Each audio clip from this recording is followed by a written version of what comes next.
Tem uma pergunta interessante aqui, aliás, várias que chegaram, e eu vou pontuar uma sobre o excesso de informações, se não seria um jeito novo de censurar a circulação de notícias. E falando sobre também um número grande de notícias que aparece na nossa timeline e aparece nos grupos, por exemplo, colocar em questão como está sendo o nosso processo de armazenamento e identificação dessas notícias com esse viés de confirmação, Ângela. Esse é um traço de quem somos. Isso foi pesquisado desde os anos 70 por uma dupla de psicólogos israelenses. O nome dele é Amos Tversky e o segundo chama-se Daniel Kahneman. E o Tversky morreu, se não me engano, em 94. O Kahneman continuou a pesquisa. Ele ganhou um prêmio, sendo psicólogo, um prêmio Nobel de Economia, porque, basicamente, ele foi mostrar como é que aquilo que a gente pensa que as coisas são pode nos levar a decisões de cunho econômico pessoal, tipo conta de juros, simples ou compostos, como aplicar o dinheiro, que sejam negativas para você próprio. E o termo dele, esse termo e essa linha de pesquisa, tem sido cada vez mais investigada agora por cientistas políticos, psicólogos e jornalistas, porque o viés de confirmação está por trás de grande parte da confusão, da desinformação. Que diabo é isso? É a tendência que Eugênio, Carol, eu e vocês temos de torcer para que as coisas sejam como a gente quer. Então, que as nossas hipóteses iniciais e que as nossas preferências elas se confirmem. Isso significa torcer para o nosso partido político, torcer para o nosso time de futebol, torcer para que algo aconteça. E quando isso é negado pelos fatos, quando os fatos nos contrariam, o que a gente faz? Um viés é o quê? É uma curva, né? É não estar no meio. A gente se inclina para a confirmação. É por isso que a gente compartilha muito daquilo que chega e não é checado. E, portanto, não é verdadeiramente factual. É por isso que, num ambiente político polarizado como o nosso, formam-se as chamadas bolhas, em que o time do Fla político não conversa com o Flu político. E, como Eugênio disse, o centro está quase vazio. Isso é um grande problema. É um problema para empresas que passam a ignorar situações adversas, para governos, para cientistas e para jornalistas, que não investigam, que não apuram o que não se parece com aquilo que a pessoa quer, ou que aquilo que a sua organização quer. Então, e tem uma demanda, né? Tem uma demanda por isso, porque as pessoas querem torcer. E antes de terminar a minha resposta, eu queria dizer o seguinte: o fato da gente consumir, compartilhar, dar like e discutir tem muito a ver com uma vizinhança também no nosso cérebro que é emocional. Tem a ver com a maneira como a gente consome produtos, a maneira como a gente come, a maneira como a gente torce no futebol, com as nossas emoções, com compulsões. Existe um livro muito interessante de um acadêmico americano que se chama Comunicação enquanto Cultura. James Carey era o nome dele. E ele vai dizer basicamente o seguinte: a comunicação ela é produzida e, sobretudo, consumida de uma forma tribal. E o viés, praticamente se encaixa nesse conceito que o Carey descreve com muita precisão. Butch, se o jornalismo está desacreditado, como ele é capaz de praticar a checagem e verificação da própria mídia?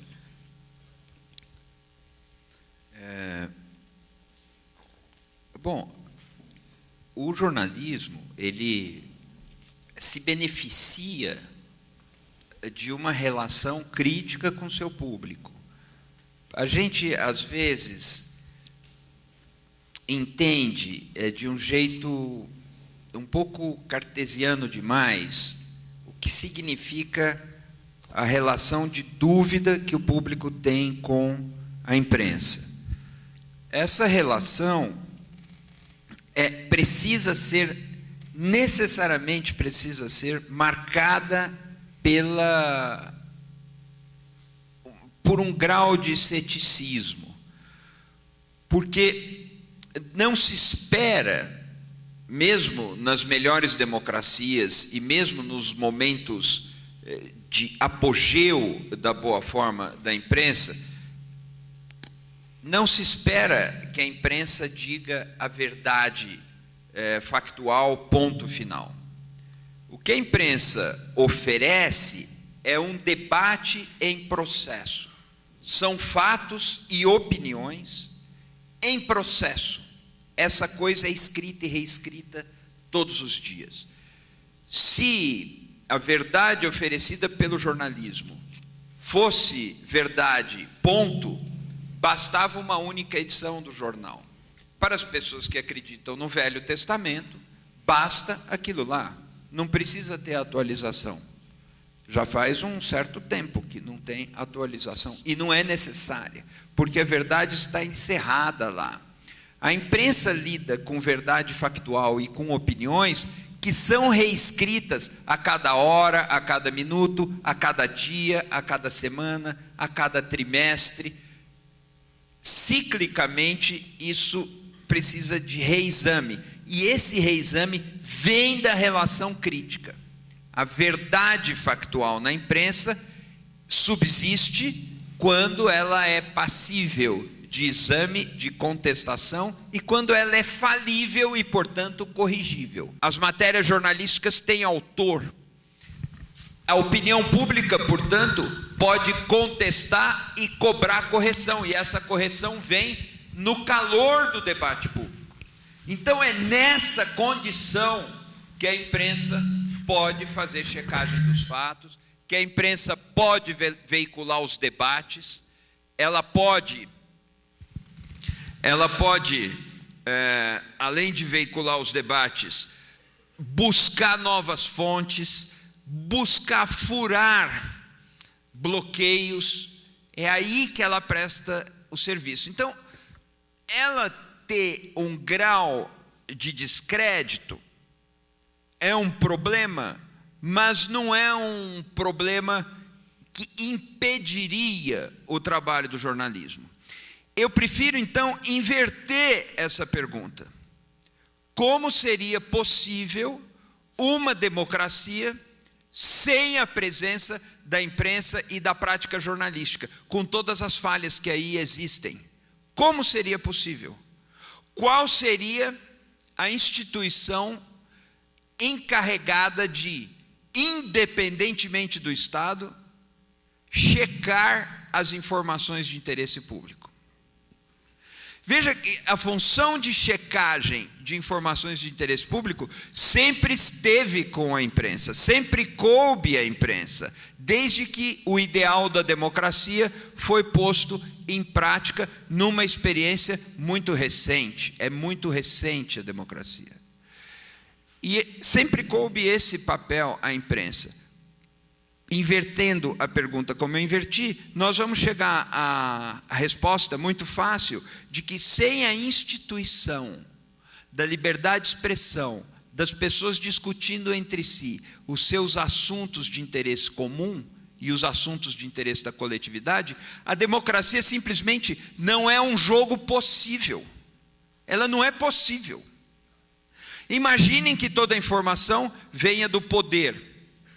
Imagine que é o sonho dourado do Putin e o sonho dourado na Rússia e o sonho dourado do Erdogan na Turquia. O poder se encarrega de dizer o que é fato e o que não é fato. E o mesmo poder governa. Se a fonte do exercício do poder é a mesma fonte da informação, a democracia não é mais um jogo possível. A engrenagem não roda mais. A gente vê que existe descrédito em relação à imprensa e isso vem piorando. Do mesmo jeito que existe descrédito na democracia e isso vem piorando. Mas essa não é a questão. A questão é que sem essa imprensa, com todos os problemas que ela tem, o jogo da democracia não é fisicamente possível. Tá? o terreno aonde a imprensa opera, ele é muito precário. É precário pelo tempo, é precário porque jornalista é ser humano e ele vai trabalhar com viés de confirmação, e é precário hoje pela natureza da sociedade que a gente vive. Há muita coisa a ser coberta. Dito isso, há dentro desse terreno o lado factual das coisas que ele pode ser coberto. E ele pode ser coberto naquilo que é, digamos aí, matemático, preciso, binário, e ele pode ser coberto de uma forma exaustiva, ouvindo diferentes perspectivas para um mesmo assunto. E é claro que, como disse o Eugênio, isso se corrige ao longo do tempo. Ao que ele disse, eu queria acrescentar o seguinte: o que faz o jornalismo diferente de outras práticas, como a publicidade, como o discurso político, é que ele tem esse compromisso com os fatos. E esse compromisso significa padrões éticos e padrões de apuração, que são o método jornalístico. No nosso projeto Credibilidade, o que a gente quer é que os veículos informem no meio digital. É como se eles fossem um restaurante, que eles abrissem a cozinha. Que a redação se torne mais transparente. E que eles se comprometam publicamente, dizendo que a missão deles é essa, que eles têm essa ou não orientação política, que o dono é esse, se é um capital fechado ou não, quando é que foi fundado, quem são os jornalistas. Porque acreditar, a crença racional, ela não é estocada. Mesmo que eu tenha uma marca como o Estadão, diariamente ele tem que renovar esse compromisso. E cada vez mais as pessoas estão céticas. Nós, jornalistas, não queremos ser acreditados como uma igreja quer que se creia nela.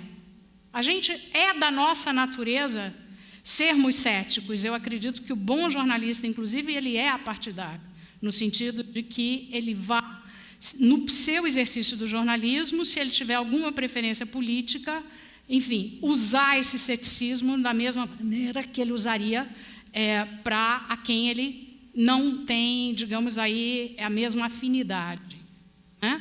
Então, só para dizer que, sim, o jornalismo está em crise, a democracia está em crise, isso tem a ver um pouco, sim, muito, sim, com a internet, mas tem a ver também com outras coisas.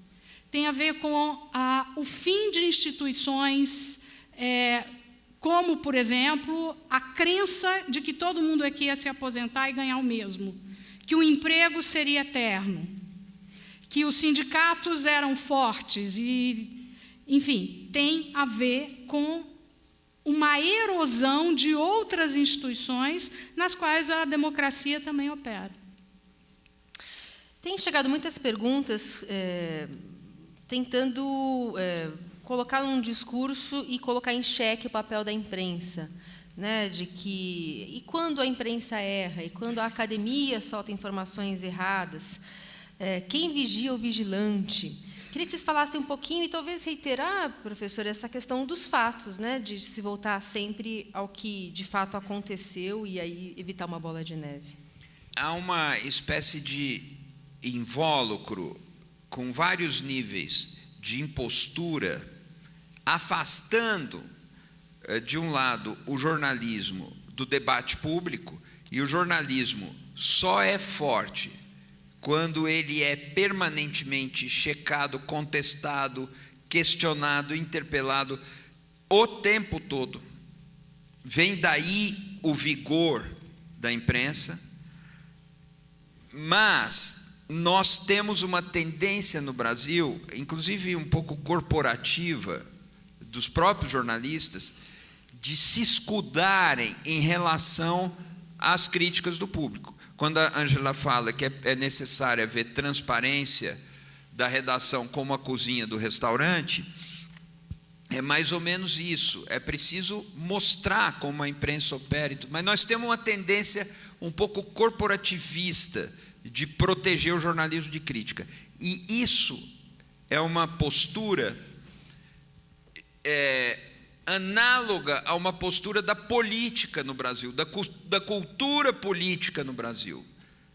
governo não gosta de crítica em lugar nenhum, mas aqui no Brasil, além de não gostar de crítica, os governos não conseguem, a elite política também, as autoridades, não conseguem entender o papel da imprensa. Então, é um outro plano daquele invólucro de imposturas. O poder se pretende, por definição, dotado de boas intenções, então todos os atos lhe seriam permitidos, porque ele só quer o bem do público. E a imprensa tem uma tradição de não gostar muito de ser contestada em público, o que é difícil, é um exercício difícil. Isso é mais grave no Brasil, comparativamente, do que seria nos Estados Unidos, embora lá existam problemas parecidos e graves. O que me leva a dizer muitas vezes, agora está na moda falar em fake news, mas a cultura política no Brasil nunca chegou a saber o que é news. Prestem atenção. A Ângela falou das tentativas que existem no Congresso Nacional, e são várias, de estabelecer legislação a pretexto de combater fake news, que na verdade combate a reportagem jornalística. Há várias dessas. Eu vou citar um exemplo, e não vou dizer o nome do autor porque eu esqueci. Mas é um projeto que criminaliza notícias prejudicialmente incompletas. Eu posso te ajudar. É o deputado Luiz Carlos Auli, do Paraná, do PSDB. Esqueci de novo. Espera aí, que isso é uma notícia incompleta que eu dei aqui. Há projetos semelhantes aos dele, já são cerca de 20. Mas eu já esqueci de novo o nome. Esse projeto fala na criminalização de notícias prejudicialmente incompletas. Então, vamos ver como se opera esse invólucro de muitas imposturas. Se eu perguntasse aqui, quem é a favor de notícias prejudicialmente incompletas, levanta a mão. Ninguém levantaria. Todo mundo vai dizer, não, eu quero que as notícias sejam completas e eu quero que as notícias não prejudiquem ninguém. No entanto, vejam o que é uma incompreensão da cultura política. Uma coisa completa que não prejudica ninguém não é notícia. Toda notícia fere um interesse. Os jornais só existem para publicar informações que o poder gostaria de esconder. Isso vale para toda instituição pública, vale para a nossa USP. Nós temos na USP uma política de transparência que avança a duras penas. Muitas informações, muitos gostariam de esconder. A evasão em alguns cursos da nossa universidade, porque as pessoas não gostam.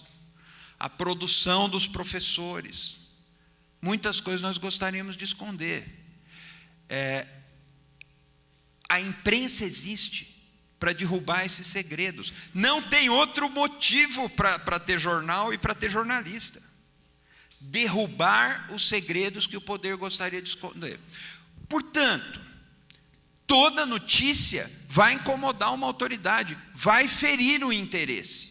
Ela prejudicará um interesse. De outra parte, nenhuma notícia é completa. A Bíblia é completa. Mesmo assim, há controvérsias, mas a Bíblia é completa. O jornal diário, como precisa sair no dia seguinte, porque tem um monte de coisa para ser complementada. Portanto, toda notícia é prejudicial e toda notícia é incompleta. Vejam se aprovado um projeto desse tipo, me tragam aqui qualquer reportagem de qualquer dia, de qualquer jornal do mundo, eu vou mostrar que ela tem uma incompletude. E vou mostrar que essa incompletude é prejudicial. Portanto, ela deveria ser punida. Então, essa mentalidade não é contra fake news. Ela é contra as news, as notícias. Esse é o problema cultural do Brasil nesse momento. Por isso que essa pergunta sobre os erros ou não erros da imprensa é importante. Porque nós temos que defender a imprensa com os seus erros. Isso não significa conestar, não significa aceitar. Significa que nós vamos questionar a imprensa, exigir precisão, exigir correção, mas nós não podemos abrir mão, em nome dos erros, da instituição da imprensa, que, aliás, é uma das 3 fontes que pode nos proteger contra a onda desinformativa.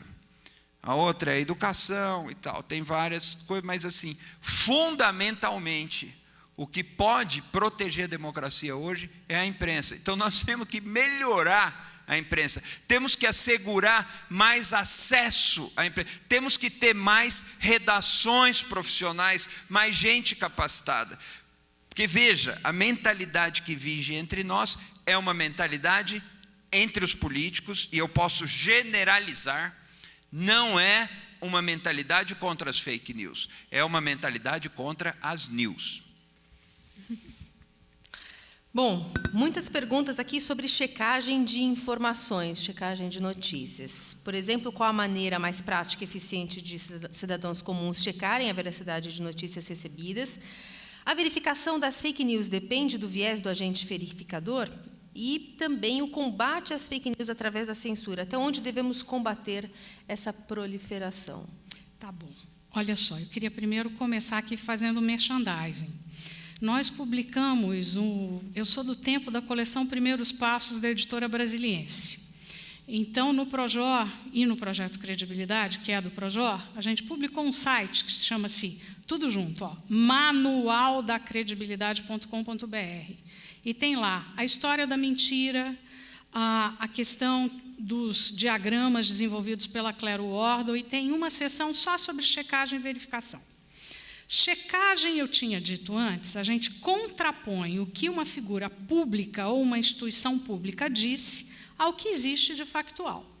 Existem gradações. Por exemplo, agências de checagem, elas não checam opinião. E elas vão usar termos, por exemplo, não é bem assim, exagerado, isso aqui é enganoso porque usou um dado verdadeiro, mas a opinião produzida não pode ser validada pelos fatos. E existe hoje uma rede internacional de agências de checagem. Ela está situada no Instituto Poynter, que fica na Flórida. No Brasil existem 3 instituições hoje que fazem basicamente checagem. Existe a plataforma Aos Fatos, existe a agência Lupa e existe o Truco, que é um projeto dentro da agência de jornalismo pública. Muito bem, eles usam uma série de protocolos, de como é que você ouve, de como é que você considera, de que você, ao escolher o que você vai checar, porque você não consegue checar tudo, dada a quantidade, que você vai ser isento do ponto de vista político. E o que acontece, o que a gente vê é que, à medida que elas trabalham, as agências, elas têm sido também contestadas, porque nós vivemos num ambiente muito polarizado. E, é claro, a agência de checagem também erra, como jornalista erra. E existem protocolos claros para quando elas erram. Eu queria fazer um parêntese aqui. O Eugênio estava falando da cultura brasileira. Eu achei muito interessante que, faz poucos dias, o Washington Post deu uma matéria sobre um erro do New York Times, e deu com destaque. O erro do New York Times foi dizer que a atual embaixadora da ONU, nomeada pelo Donald Trump, o nome dela é Nikki Haley, que ela comprou cortinas motorizadas de mais de $50 mil para o seu apartamento na Primeira Avenida. De fato, o apartamento acaba de ser remodelado, ela mora lá. Detalhe, quem encomendou as cortinas foi o governo Obama. E a reportagem do Washington Post ligou para o jornalista que deu a notícia e ele desligou na hora. A matéria conta tudo isso. E a matéria depois ouve o editor e tal do New York Times falando a nossa obrigação é errando, e o Times reconheceu o erro. Mas vocês veem que um erro desse, que foi reconhecido, quando ele sai do New York Times e ganha, primeiro, a rede de TV Fox, absolutamente conservadora, e depois as redes sociais, de quem apoia o Trump, vai dizer que toda uma campanha é contra o Donald Trump, se esquecendo de tudo aquilo que os jornais e os sites americanos têm produzido absolutamente factual. É esse o perigo. Essa não é uma notícia falsa que o New York Times fez. Ela é uma notícia errada, equivocada, enviesada. E ela foi corrigida.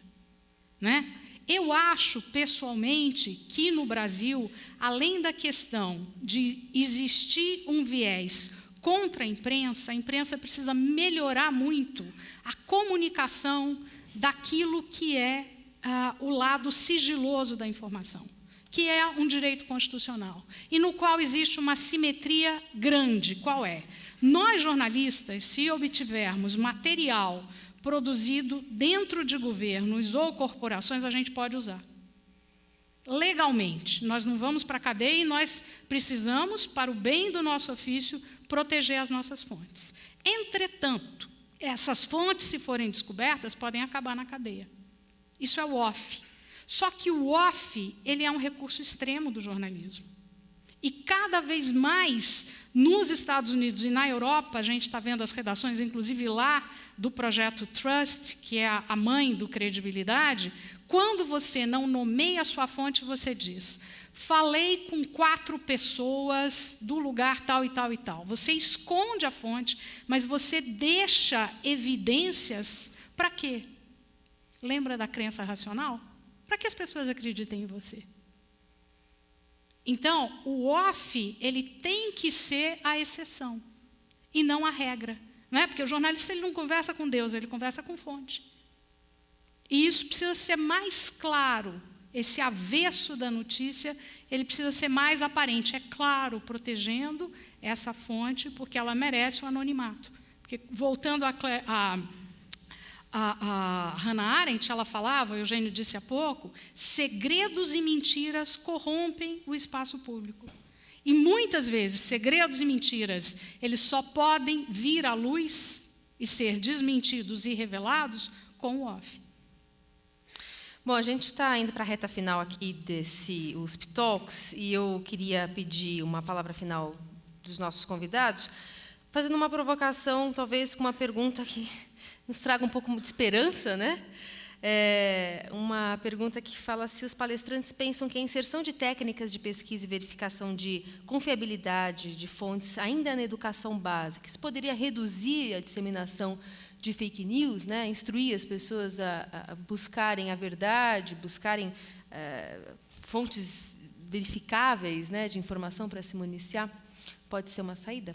Eu acho que é a grande saída. Eu acho o seguinte, eu vou de novo citar a Claire Ward. Ela fala que a tal da educação midiática, se começasse a funcionar hoje nas escolas do Reino Unido, só daria resultado daqui a 25 anos. Por isso é urgente. Ela é parte da educação cívica, não da moral e cívica dos tempos da ditadura. Ela é parte do quê? Aprender a ler, a criticar, a respeitar o outro, a saber ouvir, a ter respeito à diferença. Por isso é que o jornalismo é parente tão próximo da democracia. Né? E defender o jornalismo é defender isso aí, desde pequeno. Agora, para isso também, os nossos estudantes, alunos, precisam aprender a ler criticamente. Isso tem que ser lá do comecinho, do jardim de infância. E só mais uma coisa, que eu sei que o tempo está estourando, e o Eugênio deve ter algo muito interessante a dizer, mas o papel da educação midiática, ele não está aparecendo com o peso que ele deveria nos currículos e na base curricular nova. É papel de vocês, nossos. Associação de pais e mestres, gente que, em vez de ir para casa às 6 da tarde, está aqui nos ouvindo. Assim como a democracia está na nossa mão, essa questão também está. Eu tenho defendido cada vez mais a educação midiática dos quadros de elite no Brasil.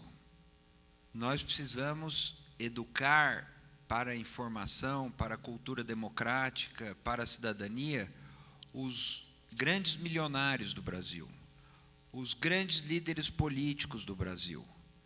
Essas elites, a expressão é complicada, não têm formação necessária para exercerem as funções que exercem. A visão meramente instrumental da imprensa é muito comum entre políticos e grandes empresários e grandes financistas no Brasil.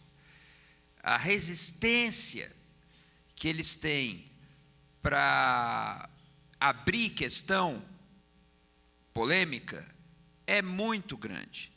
E é algo que trazemos de períodos mais fechados no nosso país. Nossas, aspas, elites, hoje presentes, elas se formaram vendo que há um bom resultado na abordagem meramente instrumental e, em certos termos, manipulatória dos meios de comunicação e da imprensa. Não aprenderam, não foram formadas, não tiveram a experiência de crescer no debate público franco e aberto. Nós precisamos, então, educar nossas elites. Parte da função da imprensa é isso. Parte da função da universidade é isso. Mas a abordagem muito conservadora, no sentido de restritiva, de resistente a tornar pública uma informação, ainda é muito forte. Eu vou chamar a atenção de vocês para uma coisa. A mentalidade contra a corrupção, ela pode gerar frutos monstruosos e invertidos, quando canalizada para um moralismo estreito e violento. Mas essa mentalidade tem algo de benéfico e de salutar, mas ela não nasce apenas das bases. Prestem atenção.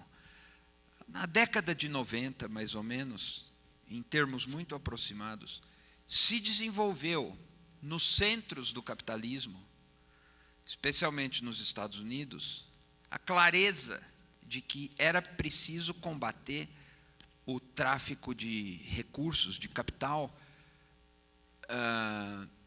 ligado ao tráfico de drogas, ligado ao terrorismo. E isso imprimiu mudanças de conduta nos bancos suíços, que passaram a ter que investigar a origem de certos depósitos e se tornaram aliados de políticas saneadoras nesse sentido.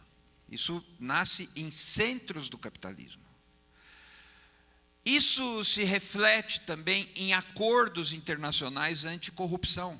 O Brasil assinou tratados anticorrupção e precisava dar curso a esses tratados com mudanças internas no Brasil. Isso afetou o ambiente corporativo de certas empresas. Apareceu o tempo esgotado, eu posso falar 2 minutos mais? Claro. Isso afetou o ambiente corporativo de multinacionais. Durante um período, nós vimos no Brasil a cobrança por condutas mais honestas vinha da matriz da multinacional para a filial no Brasil. O sujeito pagava uma propina no Brasil, ele tinha que se ver com a matriz da multinacional. Porque houve uma espécie de adornamento, não necessariamente virtuoso, das práticas do centro nervoso do capitalismo em alguns lugares. Isso resultou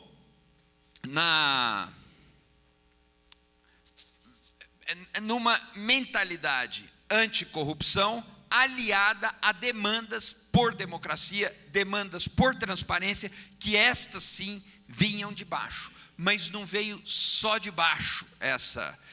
essa mentalidade anticorrupção, antiprivilégio, anti-opacidade, que quer transparência, que quer justiça social, que quer direitos humanos, é o que vem obrigando essas elites mais acomodadas e atrasadas e incultas do Brasil a uma adaptação. Elas precisam se adaptar frente às demandas que vêm de baixo e precisam se adaptar frente às exigências que vêm desses centros nervosos do capitalismo. E isso está obrigando, é interessante observar, uma reeducação das mentalidades. Então, nós temos que abrir espaço para incorporar a educação midiática nas escolas do mundo inteiro, mas do Brasil inclusive, e temos que educar as nossas chamadas elites. Por quê? E aí eu fecho. O que eu vejo na propagação das chamadas fake news é que sim, muitas pessoas embarcam por estarem despreparadas, por estarem desprevenidas. Muitas pessoas embarcam porque querem ficar populares na turma, porque querem ser as primeiras a contar, embarcam por carência afetiva, tem uma reclamação por amor e vão passar notícia falsa para serem comentadas, para serem benquistas. Ou, de outro lado, embarcam porque têm um ódio que não conhecem bem e não sabem como canalizar e dizem aquilo, eu sabia que esse fulano não prestava, e passa aquilo para frente. Nós vemos isso. Isso acontece. Mas o que acontece também, e que é mais sério, é que gente que tem pós-doc vocês sabem, é pós-doutorado. A gente, na vida acadêmica, o céu é o limite. Se você tem um título, depois tem outro, depois faz outro, e não para. Mas pós-doc eu estou pondo aqui como o máximo do máximo.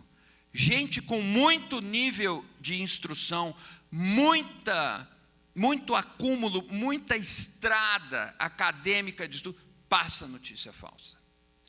E passa porque acha que a mentira é um vício pequeno diante do grande benefício que vai ser alcançado para a humanidade se aquele partido for varrido do Estado de uma vez por todas, ou se aquele fascista sair da eleição de uma vez por todas.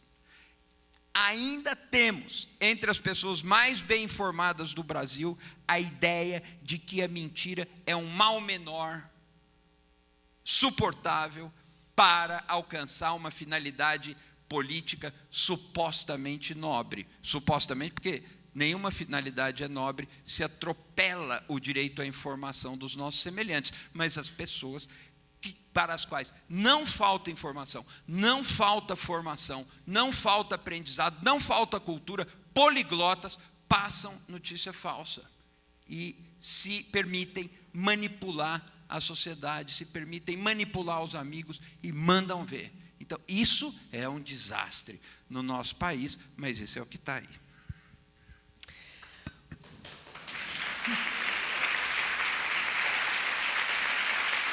Obrigada.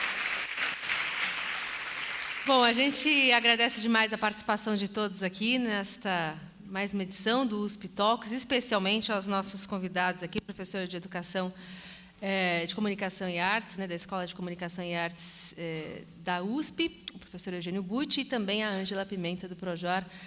Lembrando que esse conteúdo fica disponível também nas redes sociais e no YouTube para você assistir de novo, indicar para os colegas. Obrigada, até a próxima. Obrigada a vocês.